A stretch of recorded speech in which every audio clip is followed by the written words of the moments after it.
پاکستان میں غیر ملکی سرمایہ کاروں کا اعتماد ایک بار پھر بحال ہوتا دکھائی دے رہا ہے۔ Overseas investor chamber of commerce and industry کی 2025 کی perception and investment survey report سامنے آئی ہے، جس کے مطابق 73% غیر ملکی کمپنیز پاکستان کو براہ راست غیر ملکی سرمایہ کاری کے لیے قابل اول ملک سمجھ رہی ہیں۔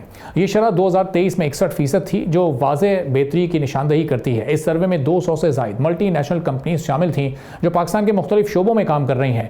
ابھی بہتری ایک ایسے وقت میں سامنے دکھائی دے رہی ہے جب پاکستان 2022-23 کے شدید زر مبادلہ بحران کے بعد اکنامک سٹیبلٹی کی جانب بڑھ رہا ہے۔ اس رپورٹ کے مطابق انفلیشن میں نمایاں کمی کے ساتھ روپے کی قدر میں نسبتاً استحکام کے علاوہ زر مبادلہ کے ذخائر میں اضافہ اور عالمی کریڈٹ ریٹنگ ایجنسیز کی جانب سے ریٹنگ میں بہتری نے سرمایہ کاروں کو اعتماد دیا ہے۔ اس کے ساتھ ساتھ کرنٹ اکاؤنٹ سرپلس اور صنعتی شعبے میں بحالی کے آثار بھی پازیٹیو اشارے دے رہے ہیں۔ اب اسٹیٹسٹکس یہ بتاتے ہیں کہ بڑی صنعتوں کی پیداوار میں 6% سالانہ اضافہ ہوا ہے، جبکہ آٹو موبائل کی سیل میں 32%، سیمنٹ کی سیل میں 10% اور کھاد کی فروخت میں 24% کا اضافہ سامنے آیا۔ اب یہ ٹرینڈ اس بات کی بھی علامت ہے کہ معیشت مکمل سٹیگنیشن کا شکار نہیں ہے، بلکہ ایک اسٹیبلٹی فیز میں داخل ہو چکی ہے۔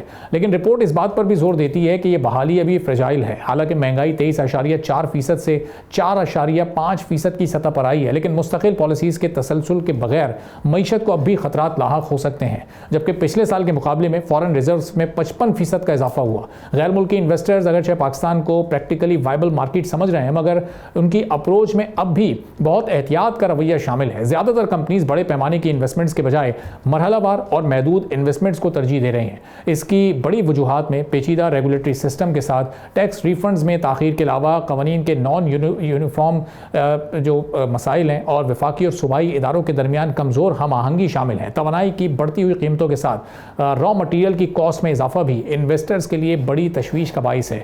اس کے علاوہ اچانک پالیسی تبدیلیاں اور کلیئر فائنینشیل روڈ میپ کا فقدان انویسٹرز کے فیصلوں کو متاثر کر رہا ہے۔ عالمی سطح پر پاکستان کی منفی میڈیا کوریج بھی ظاہر ایک بڑا مسئلہ ہے، جس کے باعث مؤثر بین الاقوامی کمیونیکیشن حکمت عملی کی ضرورت بڑھ گئی ہے۔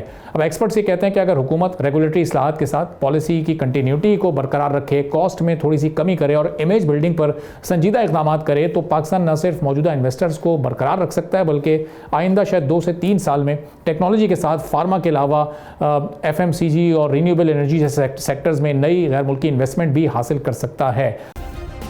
سبسکرائب کریں اور بیل دبائیں تاکہ کوئی خبر رہ نہ جائے۔